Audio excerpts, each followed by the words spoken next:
नि सिगाङावहाय मोनसे इम्पर्टेन्ट टपिकनि बागै लानानै फैदों बेनो जाहैबाय जोंनि देहानि बागै जों जोंनि देहाखौहाय माबोरैहाय मोजाङै लाखिनो हागोन बा बेनो जाहैबाय आङो गोबाव समनिफ्रायनो नैबे नेचार शियरनि नैबे प्रडाक्ट्सखौहाय इउज खालामो बेनो जाहैबाय मुलेथि पाउडार स' बेयावहाय मा जिनिसफोर दङ सिङावहाय नोंथांमोननो आङो दिन्थिनानै लाग्रोनि स्किनावबो इउज खालामजायो एज ए फेस पेक ओमफ्राय जोंनि मोखाङावहाय हाइपार पिगमेन्टेसन बा जोंनि स्किना ग्ल' जायो आरोना मोजां जायो बेखौहाय ओमफ्राय जानाय लोंनाय सोलायनायनि थाखाय जोंनि देहायावहाय माखासे प्रब्लेमफोर नुजायो जेरैहाय गेस बा मालाबा कनस्टिपेशननि प्रब्लेम बा मालाबा एकदमबारे डाइजेस्ट जायाना बेनि पाउडारखौ मिक्स खालामनानैहाय बे हानिखौहाय होनांगौ मिक्स खालामनानै बेखौहाय लोंनांगौ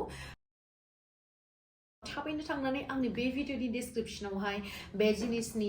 लिंकखौहाय होनाय दंखायो थाबैनो थांनानै पारचेस खालामदो आरो लोगोसे इउज खालामदो